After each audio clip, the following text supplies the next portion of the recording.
የማረፊያ ጣቢያው ሹም ደራሲ አሌክሳንደር ፑሽኪን። ይህ የማረፊያ ጣቢያው ሹም የተሰኘ የአሌክሳንደር ፑሽኪን አጭር ልቦለድ በጣም ተወዳጅ ከሆኑ ስራዎች መካከል አንዱ ነው። ዛሬ ለእናንተ እናቀርብላችኋለን። የማረፊያ ጣቢያው ሹም። የማረፊያ ጣቢያውን ሹም የማያወግዝ ወይም ከእርሱ ጋር የማይነታረክ ሰው አይኖርም።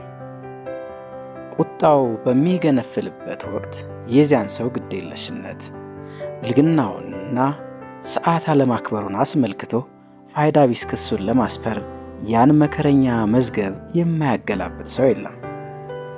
የማረፊያ ጣቢያ ሹሞችን በሰው አምሳል እንደተፈጠሩ አውሬዎች፣ ከደረጃቸው ዝቅ እንደተደረጉ መሰሪ ባለስልጣኖች ወይም እንደ ቀማኞች የማይቆጥራቸው ሰው አይገኝም። ሆኖም በጣቢያ ሹሞች ቦታ ሆነን ያለባቸውን ችግር ጠለቅ ብለን በመመርመር ስለ እነርሱ ትክክለኛ አስተያየታችንን ለመስጠት እንሞክር። የማረፊያ ጣቢያ ሹም ምንድን ነው? የማረፊያ ጣቢያ ሹም በበታች ሰራተኞች ዘንድ እንደ እውነተኛ ሰማዕት ሲቆጠር፣ በባለስልጣን ተብሎ ከበላዮቹ ቡጢና ጥፊ የሚያመልጥ ይመስላል። ግን ሁልጊዜ አያድነውም። የዚህን ጣጠኛ ሰው ሥራ አስቸጋሪነት የሚገነዘቡ በጣም ጥቂት ናቸው። መተዳደሪያው የለየለት አድካሚ ሥራ ነው። ሌትም ሆነ ቀን እረፍት የለውም። መንገደኛው ሁሉ በአድካሚ ጉዞ ላይ የደረሰበትን ንዴት የሚወጣው በዚህ ሰው ላይ የስድብ ናዳ በማውረድ ነው። አየሩ ከፍቷል። መንገዱ ያስጠላል። ሰረገላ ነጁ መንቻካ ነው። ፈረሶቹ ልግመኞች ናቸው። ታዲያ ይህ ሁሉ የሚሳበበው በጣቢያ ሹም ላይ ነው። ያችን የድሃ ጎጆውን የረገጠ መንገደኛ ሁሉ እንደ ደመኛ ያየዋል። ይህ ሰው ሳይታሰብ የሚመጣበትን እንግዳ ሁሉ በቶሎ ለመሸኘት ከቻለ ዕድለኛ ነው። ለጉዞ የሚያስፈልጉትን ፈረሶች ከሌሉትስ ይሄ አባይ ድርስ ነው። የሚወርድበት እርግማንና ዛቻ አይጣል የሚያሰኝ ነውና ይህንኑ ፍራቻ ለማስወገድ በዝናምና በጭቃ ከአንድ ቤት ወደ ሌላው መዳከር ግድ ይሆንበታል። የበረዶ ቅዝቃዜ አጥንት ሰብሮ በሚገባበት በጥር ወር እንኳን ከብስጩ መንገደኞች ጩኸትና ንዝንዝ ጥቂት ለማረፍ ሲል ወደ በረንዳው ወጣ ብሎ ይቆማል። አንድ ጄኔራል ብቅ ሲልበት ይርበተበትና ለፖስታ ማመላለሻ የተመደበለትን ሰረገላ እንኳን አንድ ሌላ ሰረገላ ጨምሮለት ያስረክበዋል። ጄኔራሉም አንዳች የምስጋና ቃል ሳይጥልለት ተነስቶ ሽው ይላል። ከ5 ደቂቃ በኋላ ደግሞ የደወል ድምፅ ያንቃጭልና አንድ የመንግሥት መልእክተኛ ከች ብሎ ትኩስ ጉልበት ያላቸው ፈረሶች የመጠየቂያ ቅጽ ጠረጴዛው ላይ ይወረውርለታል። ይህን ሁሉ ስናመዛዝን ለጣቢያ ሹሙ ልባችን በቁጣ ሳይሆን በርህራሄ ይሞላል። ስለዚህ ጉዳይ ጥቂት ጨመር አድርጌ ላወሳችሁ እፈልጋለሁ። ባለፉት 20 ዓመታት ውስጥ በጉዞ መላው ኑሮ ሲያዳርሻለሁ። የማረፊያ ጣቢያዎች የተሰሩላቸውን መንገዶች ከሞላ ጎደል በሙሉ አውቃቸዋለሁ። በተለያየ ዕድሜ ክልል ውስጥ ያሉ ሰረገላ ነጂዎችም ጋር ተዋውቄያለሁ። የማላውቀውና ያላነጋገርኩት የማረፊያ ጣቢያ ሹምም አይገኝም። በጉዞዬ ላይ ስላስተዋልኳቸው አያሌ አስገራሚ ነገሮች በቅርብ ጊዜ እንደማሳትም ተስፋ አለኝ። ለጊዜው ግን ስለ ጣቢያ ሹሞች የሚነዛው ወሬ ሐሰትና መሠረተ ቢስ መሆኑን ለመግለጽ እወዳለሁ። ስማቸው ያላግባብ የሚጎድፈው የጣቢያ ሹሞች በአጠቃላይ እንግዳ ተቀባይ፣ ተግባቢና ሰላማዊ ሰዎች ናቸው። ከሚገባው በላይ ጥቅም ለማጋበስ አይፈልጉም። ሰፍሳፎችም አይደሉም። ከጨዋታቸው ከፍ ያለ ቁም ነገሮችና ትምህርት ለመገብየት ስለሚቻል ብዙ መንገደኞች ቸል ማለታቸው ትልቅ ስህተት ነው። በበኩሌ ግን አንዳንድ ባለስልጣኖች በሥራ ጉብኝት ወቅት ከሚያደርጉት ንግግር ይልቅ የጣቢያ ሹሞች ጨዋታ ይጥመኛል። መልካም ስም ካተረፉ የጣቢያ ሹሞች መካከል ወዳጆች ነበሩ። ትዝታው ምንጊዜም ከልቤ የማይጠፋ አንድ የጣቢያ ሹም አለ። ከዛ ሹም ጋር የተገናኘ ነው በአንድ አጋጣሚ ነበር። ለውድ አንባቤ ላወጋ የምሻው የዚሁኑ ሰው ታሪክ ነው። እንደ አውሮፓ አቆጣጠር በግንቦት ወር 1816 አንድ አውራጃ በምታቋርጥ መንገድ እጓዛለሁ። ያቺ መንገድ አሁን የለችም። ማዕረጌ ዝቅተኛ እንደመሆኑ የያዝኩት ገንዘብ የ2 ፈረሶች ኪራይ ብቻ የሚሸፍንልኝ ነበር። በዚህ ምክንያት የጣቢያ ሹሞች የሚያደርጉልኝ አቀባበል የግብር ይውጣ በመሆኑ በመብቴ ላገኝ የሚገባኝን ነገር ሁሉ አብዛኛውን ጊዜ በማስገደድ ነበር የምወስደው። ገና አፍላ ወጣትና ችኩል በመሆኔ አንዳንድ የማመላለሻ ሹሞች ከወራዳነታቸውና ከፍሪነታቸው የተነሳ ለእኔ የተዘጋጀውን ፈረስ ለሌላ ባለሥልጣን አሳልፈው ከሰጡብኝ በቀላሉ አንላቀቅም ነበር። በገበታም ላይ የሚደርስብኝን ንቀት የተገነዘብኩት በአንድ ዕለት ከአንድ አገረ ገዢ ጋር በመመገብ ላይ ሳለሁ አንድ የማይረባ አሳላፊ እኔን ቸል ብሎ ለዛ ሰው ሲያሽቃብጥ ባየሁ ጊዜ ነበር። አሁን ግን እንደዚህ ያሉትን ነገሮች ተላምጃቸዋለሁ። በነገራችን ላይ ሰው እንደማረጉ የሚለው ደንብ ተሽሮ ሰው እንደ አእምሮ በሚለው ቢተካ ምን ይውጠን ነበር? ከፍ ያለ ብጥብጥ በተነሳ አሳላፊዎቹስ በቅድሚያ ማንን ያስተናግዱ ነበር? ዳሩ ግን ይህን ወደ ጎን ልተውና ወደ ጀመርኩት ታሪክ ልመለስ። ቃኑ ሞቃት ነው። ቀደም ሲል የጠቀስኩላችሁ ጣቢያ ለመድረስ 3 ኪሎ ሜትር ሲቀረኝ ማካፋት ጀመረ። ጥቂት ቆይቶም የወረደው ዶፍ ከእግር እስከ ራሴ አበሰበሰኝ። ከጣቢያው እንደደረስኩ መጀመሪያ ልብሴን በቶሎ መቀየርና ከዛም ሻይ ማዘዝ ነበረብኝ። ሰማሽ ዲንያ አለ ያ የጣቢያ ሹም በጩኸት ድምፅ። ሰማሽ ዲንያ አለ የጣቢያ ሹም በጩኸት ድምፅ። በይ የሻይ ጀበናውን ጣጂ፣ ሄደሽም ወተት አምጪ። ትዕዛዙን እንደሰማች 14 ዓመት ገደማ የሚሆናት አንዲት ወጣት ከጓዳ ወጥታ ወደ በረንዳው ገሰገሰች። ውበቷ ልቤን ትርክክ አደረገው። ልጄ ናት እንዴ በማለት ጠየቅኩት የጣቢያ ሹም። አዎ ልጄ ናት ሲል መለሰልኝ በኩራት መንፈስ። ቀጥሎም እንደ ሟች እናቷ አስተዋይና ንቁ የሆነች ልጅ ነች አለ። ወዲያ ማዘዣዌንም መገልበጥ ጀመረ። እኔም ቅልብጭ ባለውና በንጽህና በተያዘው አነስተኛ መኖሪያ ቤት ውስጥ የተሰቀሉትንና ለቤቱ ድምቀት የሰጡትን ስዕሎች መመልከት ጀመርኩ። ስዕሎቹ የሚያመለክቱት በመጽሐፍ ቅዱስ ውስጥ የተጠቀሱ የአንድ አባካኝ ልጅ ታሪክ ነው። በመጀመሪያው ስዕል ላይ ቆቤ ደፋና ዥጉርጉር ልብስ ያጠለቀ አንድ አረጋዊ ጉዞ ለመጀመር ልቡ የቆመውን ልጁን ሲሰናበተው፣ ልጁም የአባቱን ምርቃትና አንድ ከረጢት ሙሉ ገንዘብ ሲቀበል ይታያል። ሌላው ስዕል የወጣቱን የዘማዊነት ጠባይ በአንድ ጠረጴዛ ዙሪያ በከንቱ ወዳጆችና በአይን አውጣ ሴቶች ተከቦ ያሳያል። ቀጥሎ ያለው ስዕል ደግሞ ያ አባካኝ ልጅ የተቀዳደደ ልብስ ለብሶ የተጨረማመተ ባርኔጣ ደፍቶ አሳማ ሲጠብቅና ምግባቸውን ሲካፈል ያመለክታል። በልጁ ፊት ላይ ጥልቅ የሐዘንና የመጸጸት ስሜት ይነበባል። የመጨረሻው ስዕል ልጁ ወደ አባቱ ሲመለስ የሚያሳይ ነው። ደግ አባቱም ያንኑ ቆቡን እንደደፋና የቀድሞውን ልብሱን እንደለበሰ ሊቀበለው ሮጦ ሲወጣ፣ ብኩኑ ወጣትም አባቱ እግር ላይ ሲወድቅ፣ ራቅ ብሎም አንድ ሰው ሙክት ሲባርክና የአባካኙ ልጅ ታላቅ ወንድም የፈንጠዝያው ምክንያት ምን እንደሆነ ሲጠይቀው ያሳያል። በዛ ክፍል የተቀመጠው ጽጌረዳ፣ በጥልፍ በተጌጠ መጋረጃ የተጋረደው አልጋና በአካባቢው የነበሩት ሌሎች ዕቃዎች፣ እነዛ ነገሮች ሁሉ እስካሁን ድረስ ቁልጭ ብለው ይታዩኛል። ወደ 50 ዓመት የሚጠጋ ዕድሜ ያለው ያ ብርቱ ጤናማና ደስተኛ የቤቱ ጌታ ረጅም አረንጓዴ ኮቱን እንደለበሰና ቀለማቸው በደበዘዘ ጥብጣቦች ላይ 3 ሜዳዮች እንዳንጀረገገ ዛሬም ባይኔ ይመጣል። ሂሳቡን ከፍዬ ያደረሰኝን ሰረገላ ነጂ እንዳሰናበትኩት ዱንያ ሻይ አቀረበችልኝ። ያቺ ሲያያት የምታፈዝ ለግላጋ ልጅ ስለ እርሷ የነበረኝ ስሜት ለመረዳት ጊዜ አልፈጅባትም። እንደ ማፈር ብላ የሚያባብሉ አይኖቿን ወደ መሬት ከንበል ብታደርጋቸውም ጨዋታ ጀመርኩኝ። በደንብ እንደምታውቀኝ ሁሉ እርሷም ያላንዳች ኀፍረት አነጋገረችኝ። አባቷን አንድ መለኪያ አረቄ ጋበዝኩት። ለዱንያ ደግሞ አንድ ፊንጃል ሻይ ሰጠኋት። የብዙ ዘመን ትውውቅ እንዳለን ሁሉ ሦስታችንም ጭውውታችንን አሟሟቅ ነው። ፈረሶቼ ተዘጋጁ።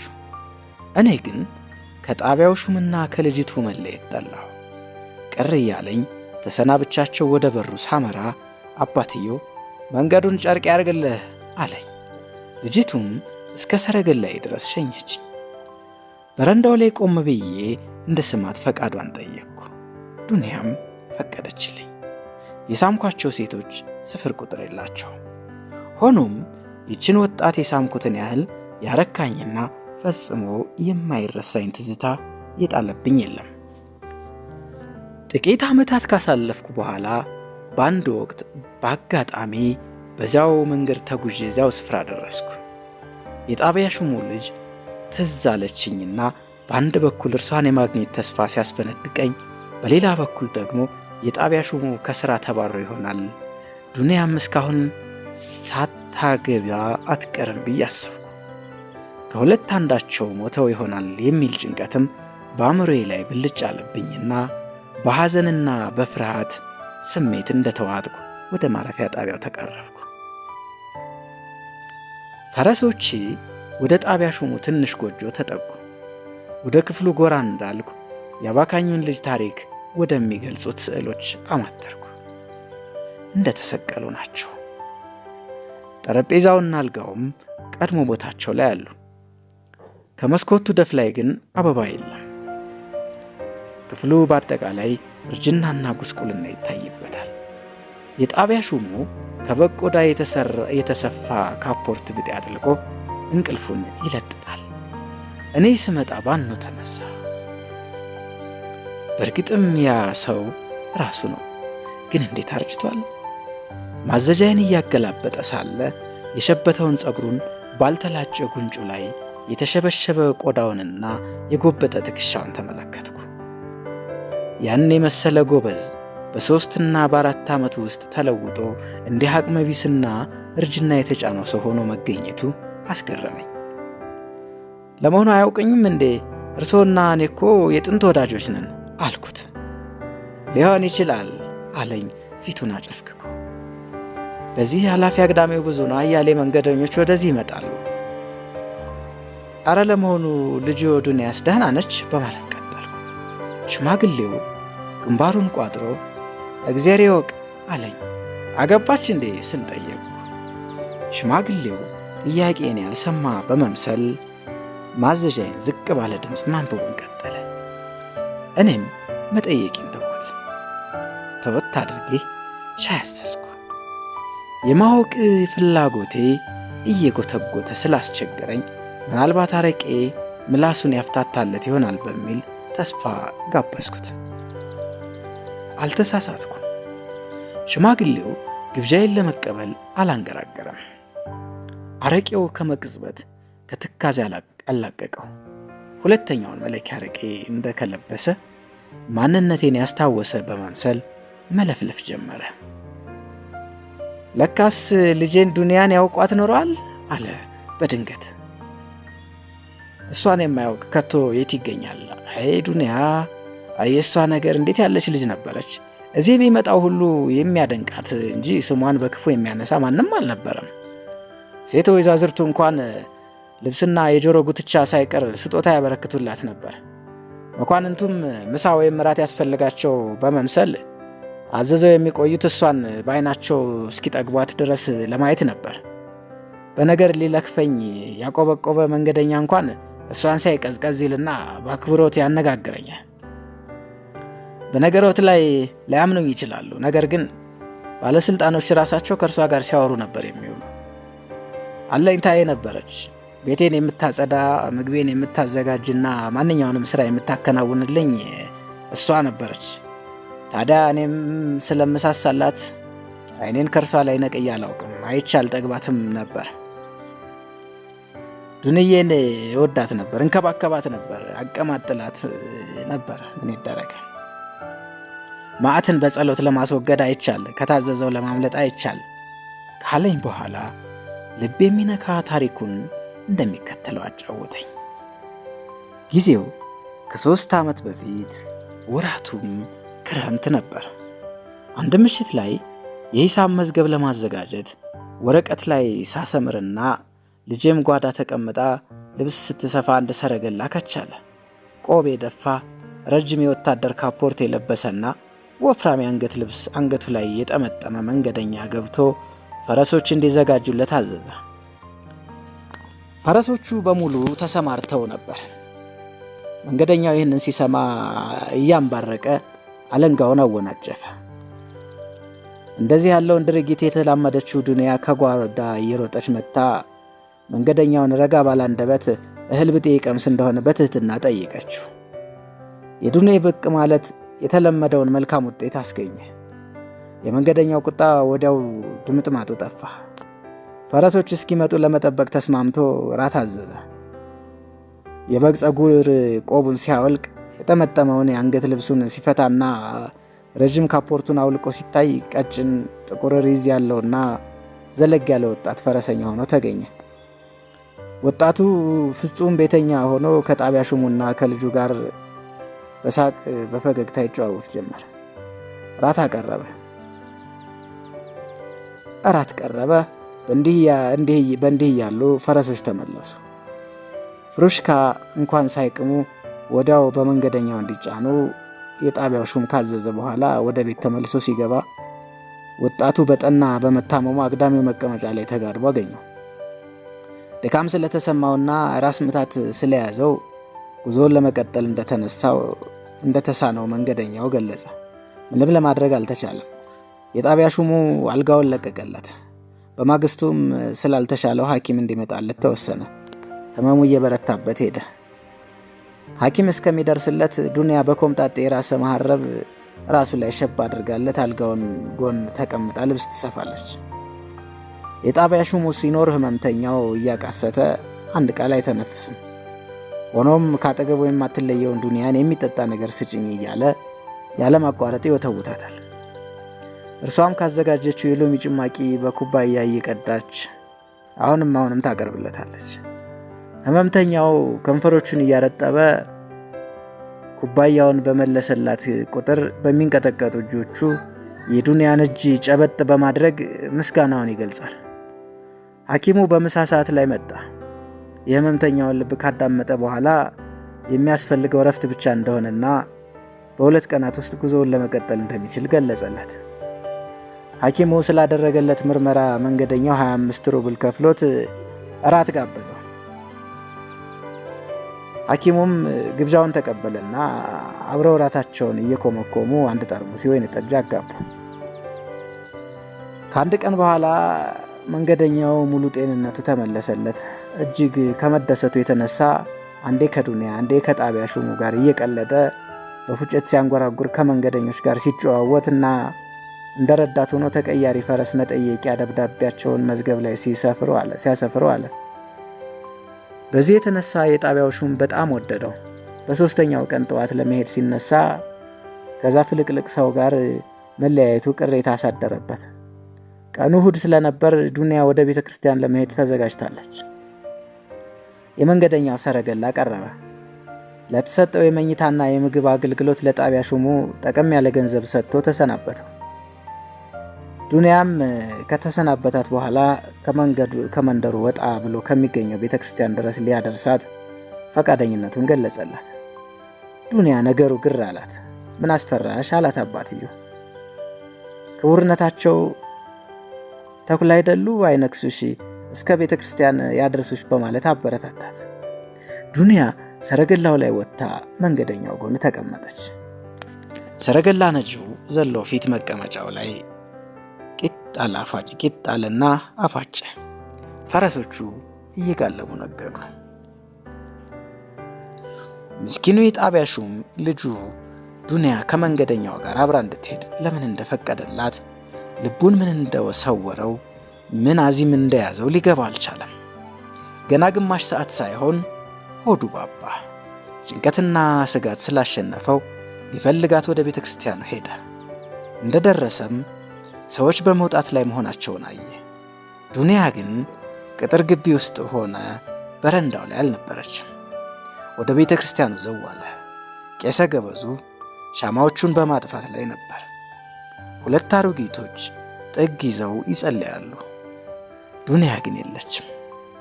አባት መላቅጡ ቢጠፋው ከቄሰ ገበዙ ጋር ይተዋወቁ ነበርና ዱንያ ለጸሎት መጥታ እንደሆነ ቢጠይቀው እንዳልነበረች ገለጸለት። የጣቢያ ሹሙ በድኑን ወደ ቤቱ ተመለሰ። የቀረው አንድ ነገር ብቻ ነበር።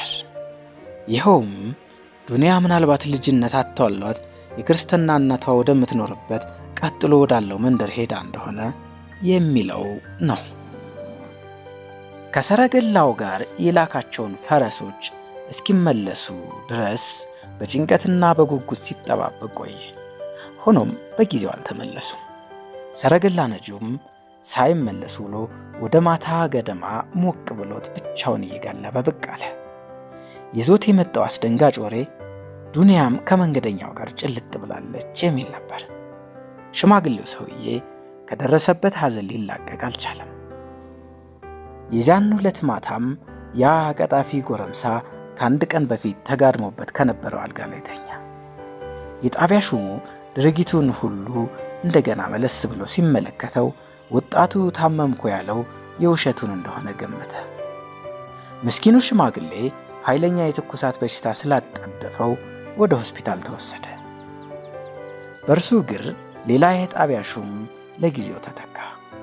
ሽማግሌውን የሚያክመው ከዚህ ቀደም መንገደኛውን የመረመረው ዶክተር ሲሆን ያ ሰው ሙሉ ጤናማ እንደነበርና በዚያን ወቅት ሸር ማሰቡን ቢያውቅም ያልተናገረው ይገርፈኛል ብሎ በመፍራት እንደነበር ለጣቢያ ሹሙ አረጋገጠለት። ሐኪሙ የተናገረው እውነቱን ይሁን ወይም ብልጣብልጥ መሆኑ ባይታወቅም ምስኪኑን ሽማግሌ የጣት ቅንጣት ያህል ሊያጽናናው አልቻለም። የጣቢያ ሹሙ ገና ከህመሙ ሳያገግም ከዛ መንደር ከሚገኘው የበላይ ኃላፊ የ2 ወር ፈቃድ ተቀብሎ እቅዱን ለማንም ሳይገልጽ ልጁን ፍለጋ በእግሩ መንገድ ቀጠለ። ልጁን ያስኮበለለበት ካፒቴን ሜንስኪ ከእስምለንሰክ ወደ ፒተርስበርግ እንደተጓዘ ሲያልፍ ስሙን ካሰፈረበት መዝገብ ላይ ሊያውቅ ቻለ። ምንም እንኳ ዱንያ የተከተለችው በውዴታ ቢሆንም በጉዞዋ ላይ ያለማቋረጥ ታለቅስ እንደነበር ካጓጓዛቸው ሰው ተረድቷል። በእግዚአብሔር ፈቃድ ሲል አሰበ የጣቢያ ሹሙ። የጠፋችውን የበግ ግልገሌን ወደ ቤት ያመጣታለሁ። በዚህ ሐሳብ ተነሳስቶ ፒተርስበርግ ከተማ ደረሰ። ከዛ ወደ ኡስማይሎቭ ጦር ሰፈር አምርቶ በወታደርነቱ ጊዜ ወዳጁ ከነበረውና አሁን በጡረታ ከተገለለ አንድ መኮንን ቤት አረፈ። ካፒቴን ሜንስኪ ፒተርስበርግን እንደሚገኝና ከአንድ ከታወቀ ሆቴል እንዳረፈ ወዲያው ደረሰበት። በግንባር ለመገናኘትም ቆረጠ። በማግስቱ ማለዳ ላይም ወደዛ ሆቴል ሄዶ ከመግቢያው በር ላይ በመቆም አንድ ሽማግሌ ወታደር ሊያነጋግረው እንደሚፈልግ አስተናጋጁን እንደሚነግርለት ለመነው። እንዲነግርለት አስተናጋጁም ከሚወለውለው ቦት ጫማ ቀና ሳይል ሰውየው መኝታ ውስጥ መሆኑንና ከ5 ሰዓት በፊት ማንንም እንደማይቀበል ነገረው። የጣቢያ ሹሙ ከዛ ዘወር አለና በቀጠሮ ሰዓት ተመለሰ። ሜንስኪ ራሱ ፒጃማ እንደለበሰ ሊቀበለው ወጥቶ መለርዳህ አለው። የሽማግሌው ልብ በሐዘን ስሜት ቀለጠና አይኖቹ እንባ ቀረሩ። አንደበቱ ስለተሰረበት እየተርበተበተ ክቡር ጌታዬ፣ ስለ እግዚአብሔር ብለው ክቡር ሆይ አለው። ሜንስኪ ገርመም አደረገው። ፊቱ ፍም መሰለ። እጁን ይዞ ወደ ልዩ ክፍል ካስገባው በኋላ በሩን ከውስጥ ቆለፈው። ክቡር ሆይ በማለት ቀጠለ ሽማግሌው፣ የፈሰሰው ውሃ አይታፈስም። ምስኪን ልጄን ዱንያን መልሰው ይስጡኝ። አንዴ ልቦን አድርሰዋልና ጨርሰው አያስቀሩብኝ። አንዴ የተበላሸን ነገር መልሶ እንደነበረ ማድረግ ያዳግታል አለ ወጣቱ በመጸጸት ስሜት። በእርግጥም በድያለሁ፣ ይቅርታህን እጠይቃለሁ። ነገር ግን ዱንያን ለቀንጅብ ይዳርጋታል ብለህ አታስብ። በደስታ እንደምትኖር ቃል እገባልሃለሁ። ደግሞ እስካሁን ወዲያ ላንተ ምን ታደርግልሃለች? ታፈቅረኛለች፣ የጥንት ኑሮዋንም ረስታለች። የሆነውን ነገር አንተም ሆንክ እሷ ብትረሱት ይበጃቸዋል። ይህን ተናግሮ በጣቢያ ሹሙ እጅጌ ውስጥ የሆነ ነገር ወሽቆለት በሩን ከፈተለት። ሽማግሌው ሳያውቀው መንገዱን ቀጠለ። ሽማግሌው ረዘም ላለ ጊዜ የጨዋ ልጅ መስሎ ቆመ። በመጨረሻም ጥቅል ወረቀት እጅጌው ውስጥ እንዳለ ተገነዘበ። መዞ ቢዘረጋው የተጣጠፈ ብዙ የ5ና የ10 ሩብል ኖቶች ሆነው አገኛቸው። እንደገና አይኖቹ ትኩስን ባቀረሩ፣ ከውርደት ስሜት የመነጨ እንባ። ኖቶቹን ጨረማምቶ እንደ ኳስ ካድቦለቦለ በኋላ ወደ መሬት አሽቀንጥሮ በመጣል በተረከዙ ረግጦ መንገዱን ቀጠለ። ጥቂት ራመድ አለና ቆም ብሎ ካሰላሰለ በኋላ ድርጊቱን ወደ ፈጸመበት ስፍራ ተመለሰ። ነገር ግን ኖቶቹ ከቦታቸው አልነበሩ። አንድ ሸክ ያለ ወጣት ሽማግሌውን ባየ ጊዜ ወደ አንድ ሰረገላ ሮጦ በፍጥነት በመሳፈር ጮክ ብሎ በልንዳ አለው። የጣቢያ ሹሙም አሳዶ ለመያዝ አልቃጣም። ወደ መኖሪያ ጣቢያው ለመመለስ ቢያስብም ምስኪን ልጁን ዱንያን ላፍታም ቢሆን ሊያያት ስለፈለገ ከ2 ቀን በኋላ ወደ ሚንስኪ ሆቴል ለዳግመኛ ጊዜ ሄደ። ሆኖም አስተናጋጁ ጌታው ማንንም ሰው እንደማይቀበል ኮስተር ብሎ ነገረውና ገፍትሮ ከአዳራሹ በማስወጣት በሩን ፊቱ ላይ ደረገረበት። የጣቢያ ሹሙ ከውጭ ለጥቂት ጊዜ ከቆመ በኋላ ተጓዘ። የዚያን ዕለት ማታ ቤተ ክርስቲያን ጸሎት አድርሶ ወዳረፈበት ቤት በእግሩ በመሄድ ላይ እያለ አንድ በጌጣጌጥ ያሸበረቀ ሰረገላ ባጠገቡ ሽው ሲል አየ። የጣቢያው ሹሙ ባለሰረገላው ሚኒስኪ መሆኑን አውቋል። ሰረገላው ባለ 3 ፎቅ ሕንፃ ፊት ለፊት እንደቆመ ሚኒስኪ ወደ በረንዳው ወጣ። በጣቢያ ሹሙ አእምሮ አንድ ሐሳብ ተሰረጸ። ወደ ሰረገላው ቀረብ ብሎ ወንድም፣ ይህ ፈረስ የማን ነው? የሚኒስኪ አይደለምን? በማለት ነጂውን ጠየቀው። አዎን የሚኒስኪ ነው አለ ሰውየው። ግን ምን አስጠየቀው?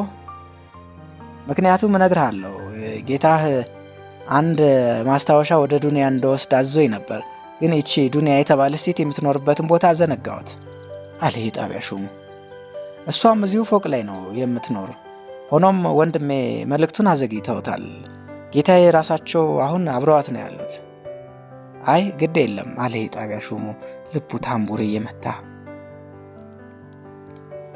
ቤቱን ስላሳየኝ አመሰግናለሁ፣ ሆኖም ቃሌን ማክበር አለብኝ ሲል ተናግሮ ደረጃውን ወጣ። በሩ ተቆልፏል። መጥሪያውን ደወለና በከባድ ጭንቀት ተውጦ ለጥቂት ጊዜ ሲጠባበቅ ቆየ። መክፈቻው ተንቀጫቅጮ በሩ ሲከፈትለት አብዶቲያ ሳምሶኖቭና እዚህ ነው የምትኖር ሲል ጠየቀ። አዎን በማለት መለሰች ወጣት ገረድ። ከዛም ለምን ነው የሚፈልጓት አለችው። የጣቢያ ሹሙ ግን መልስ ሳይሰጥ ወደ ውስጥ ሰተት ብሎ ገባ። ገረዲቱ እየተከተለችው አረ ለመግባት አይችሉም አለችው። ቀጥላም አብዶቲያ ሳምሶኖቭ ከእንግዳ ጋር ነች አለችው። ሆኖም የጣቢያው ሹም ጆሮ ዳባ ልበስ ብሎ መንገዱን ቀጠለ። ያለፈባቸው 2 ክፍሎች ጨለማ ናቸው። 3ኛው ውስጥ ግን መብራት አለ። ወደ ተከፈተው በር ተጠግቶ ቆሞ አይኖቹን ወደ ውስጥ ወረወረ። ሚኒስኪ በውድ ዕቃዎች በተሞላው ክፍል ውስጥ ተቀምጦ በሐሳብ ተውጧል። ዱንያም እጅግ በተዋበ ዘመናዊ ልብስ ተሽቀርቅራ በጎን ተቀምጠው ፈረስ እንደሚጋልቡ የእንግሊዝ ሴቶች ሚኒስኪ ከተቀመጠበት ወንበር እጀታ ላይ ቂጢጥ ብላለች። ሚኒስኪን በሚስለመለሙት አይኖቿ እየተመለከተችው ጥቁር ጸጉሩን በእንቁ በተንቆጠቆጡ ጣቶቿ ታፍተለትልለታለች። አይ ምስኪኑ የጣቢያ ሹም ልጁ እንዲህ ተውባ አይቷት አያውቅም ነበርና በከፍተኛ አድናቆት ፈዝዞ ይመለከታት ጀመረ። ማን ነው ስትል ጮኸች። ራሷን ቀና ሳታደርግ ሽማግሌው ድምፁን አጥፍቶ ቆሟል። ዱንያ መልስ ባለማግኘቷ ቀና ብላየች። ወዲያው በድንጋጤ ጮኻ ምንጣፉ ላይ ተዘረረች። ሚኒስኪም ደንግጦ ሊያነሳት ተጣደፈ። በሩ ላይ የተገተረውን ሽማግሌ ባየ ጊዜ ዱንያን ትቶ ቁጣ ሰውነቱን እያንቀጠቀጠው ወደ እርሱ ተንደረደረ።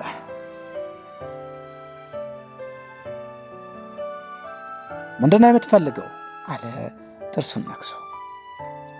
በየሄድኩበት እንደ ሌባ የምትከታተለኝ ለምንድን ነው? ሕይወቴን ለማጥፋት ትፈልጋለህን? በሊድ ውጣ ካለው በኋላ ኮሌታውን በጠንካራ እጁ ለቀም አድርጎ ወደ ደረጃው ገፍትሮ አስወጣው። ሽማግሌው ወደ ማረፊያው ተመልሶ ሄደ። ጓደኛው ክስ እንዲመሰርት ቢመክረውም የጣቢያ ሹሙ ስለ ጉዳዩ ካወረደ በኋላ ችላ በማለት ነገሩን እርግፍ አድርጎ ለመተው ወሰነ።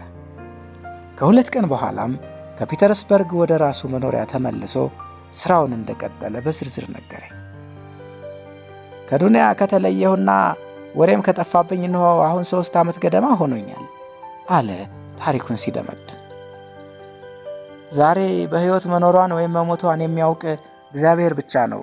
በሰው ላይ ብዙ ነገር ሊደርስ ይችላል። አመንዝራ መንገደኛ ያስኮበለላትና ቀምጦ ያደረጋት ከዛም የከዳት የመጀመሪያዋም የመጨረሻዋም ሴት የኔ ልጅ ብቻ አይደለችም። ባህርና በከፋይ ልብስ ይሽሞነሞኑ ቆይተው የኋላ ከመንገድ ወድቀው የሚቀሩ ወጣት ነሆለሎች ፒተርስበርግ ውስጥ በብዛት ይገኛሉ። ዱንያም እንዲያ ስትሰቃይ አንዳንዴ በሐሳቤ ድቅን ትልብኝና ምነው ሞታ በተቀበረች የሚል ክፉ ምኞት ያድርብኛል አለኝ። እነሆ የዚያ ሽማግሌ ወዳጁ የጣቢያ ሹሙ ታሪክ ይህ ነበር። ያለማቋረጥ የሚወርድ እንባው በኮቱ እጅጌ ያበሰና ሲቃይ የተናነቀው ያጫውተኝ ታሪክ እንባውን ያዘነመለት የጠጣው 5 መለኪያ አረቄ ቢሆንም ሽማግሌው አንጀቴን የበላው። ከተለየሁት በኋላ ትዝታው ለብዙ ጊዜ ከአእምሮዬ ሊጠፋ አልቻለም። ስለ ምስኪኗ ዱንያም ማሰላሰሌን ለመተው ብዙ ጊዜ ወሰደብኝ። አሁን በቅርቡ እንኳን በአንዲት መንደር ሳቋርጥ የጥንቱ ወዳጄን አስታወስኩት። እርሱ ያስተዳድረው የነበረው ማረፊያ ጣቢያ ለመኖሩን ባውቅም ሽማግሌው ግን በሕይወት ይኖር ይሆን ለሚለው ጥያቄ አጥጋቢ መልስ የሚሰጠኝ ሰው አጣሁ። ፊት የማውቃቸውን ስፍራዎች ለመጎብኘት ፍላጎት ስላደረብኝ ፈረሶች ተከራይቼ በመጀመሪያ ወደዛች መንደር ገሰገስኩ። የጸደይ ወራት ነበር። ሰማዩ በግራጫ ደመና ተሸፍኗል። ከታጨደው ማሳ አቅጣጫ የሚነፍሰው ቀዝቃዛ ነፋስ እግረ መንገዱን ከየዛፉ ላይ የረገፈውን ቀይና ቢጫ ቅጠሎች እያዘለ ያልፋል። ጀንበር ስታዘቀዝቅ ከዛች መንደር ደረስኩና ከጣቢያ ሹሙ ቤት ፊት ለፊት ቆምኩ። ሰውነቷ ደልደል ያለ አንዲት ሴት ወደ በረንዳው ምስኪኗ ዱንያን ከዚህ ቀደም እኔን ከሳመችበት ስፍራ ብቅ አለችና ሽማግሌው የጣቢያ ሹም ከ1 ዓመት በፊት እንደሞተ ቤቱ የአንድ ቢራ ጠማቂ ንብረት መሆኑንና እርሷም የቢራ ጠማቂው ባለቤት እንደሆነች ገለጸችልኝ። በከንቱ ያባከንኩት ጉዞና ያላግባብ ያጠፋሁት 7 ሩብል ቆጨኝ። ምን ሆኖ ነው የሞተው ስል የቢራ ጠማቂውን ሚስት ጠየቅኳት። በመጠጥ ልቡ ፈንድቶ ነው የሞተው ጌታዬ አለች ሴትየዋ። የት ነው የተቀበረውስ? ከመንደሩ ወጣ ብሎ ከሚስቱ መቃብር ጎን ነው። ወደሱ መቃብር ሊወስደኝ የሚችል ሰው ቢኖር? እንዴታ አለ እንጂ። ስማ አንተ ሻንካ፣ በል ድመቷን ለቀቅ አድርጋትና ለእኚህ ሰው የጣቢያ ሹሙን መቃብር አያሳያቸው። ቡትቶ ያጠለቀ ጸጉሩ የቀላና አይኑ የተንሸዋረረ ልጅ ሲሮጥ መጣና ወደ መንደሩ ጠርዝ እየመራ ወሰደኝ። የጣቢያ ሹሙን ታውቀው ነበር አልኩት እየሄድን ሳለ። በጣም እንጂ አውቀው ነበር። ፊሽካ መስራት አስተምሮኛል። ከመሸታ ቤት ሲወጣ እግዜር ነፍሱን የማረውና በሩጫ እየተከተልን አባባ እስቲ ኦቾሎኒ ስጠን እያልን ስንለምነው የያዘውን ሁሉ ኦቾሎኒ ይሰጠን ነበር። በየቀኑም ከኛ ጋር ይጫወት ነበር። ለመሆኑ ሌሎች መንገደኞች ስለሱ ይጠይቃሉ? ዛሬ እንኳ እንደ ድሮ ብዙ መንገደኞች የሉም። በጉዞ ላይ የሚሰየም ዳኛ ካልሆነ በቀር ዛሬ ዝር የሚል እንግዳ የለም። ታዲያ እንደው እንዲያ ያለውም ዳኛ ቢሆን ለሙታን ደንታ የለውም። ሆኖም በዚህ በጋ ወራት አንዲት ሴት ወይዘሮ መታ ስለ ሽማግሌ ጣቢያ ሹም ጠያይቃ መቃብሩን ጎብኝታለች። እንዴት ያለች ሴት ነበረች ስል በጉጉት ጠየቅኩት። አንዲት ውብ የሆነች ሴት ወይዘሮ ነበረች አለ ትንሹ ልጅ። የመጣችው በባለ 6 ፈረስ ሰረገላ ነበር። 3 ልጆች፣ 1 ሞግዚትና 1 ጥቁር ድንክ ውሻ አብረዋት ነበሩ። የጣቢያ ሹሙ መሞቱን ባነገርናት ጊዜ አለቀሰችና ከመካነ መቃብሩ ደርሳ እስከምትመለስ ድረስ ልጆቿ ጸጥ ብለው እንዲጠብቋት አስጠንቅቃ ወደዛው አመራች። ከመቃብሩ ስፍራ ላደርሳት ጠይቄያት ነበር። ራሴው መንገዱን አውቀዋለሁ አለችኝና ባለ 5 ኮፔክ የብር መሐለቅ ሰጠች። እንዲህ ያለች ደግ ሴት። ይህን እያወጋ ከመካነ መቃብሩ ደረስን። ቦታው ቀፋፊና ያልታጠረ የእንጨት መስቀሎች እዚህና እዚያ የተተከሉበትና ለፀሐይ ሐሩር የተጋለጠ ነበር። እንደዚህ ያለ ቅስም የሚሰብር የመቃብር ስፍራ በሕይወቴ አይቼ አላውቅም። ትንሹ ልጅ አንድ አሸዋ ክምር ላይ ዘሎ ወጣና የጣቢያ ሹሙ መቃብር ይሄ ነው አለኝ። የጣቢያ ሹሙ መቃብር ይሄ ነው አለኝ። ከክምሩ ላይ ከነሐስ የተሰራ የመላእክት ምስል ያለበት ጥቁር መስቀል ተተክሏል። ታዲያ ሴትዮይቱ የመጣችው እዚህ ነበረ ስል ጠየቅኩት። አዎን እዚሁ ነበር የመጣችው ሲል መለሰ ሻንካ። ከሩቅ ሆኜ መለከታት ነበር።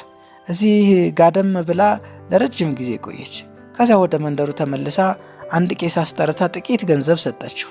ለእኔም የባለ 5 ኮፔክ የብር መሐለቅ ሰጥታኝ ነበር። እንደ ያለች ደግ ሴት።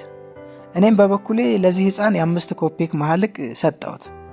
ያን ከሰማው በኋላ ያደረግኩት ጉዞም ሆነ ያወጣሁት 7 ሩብል አልቆጨኝም።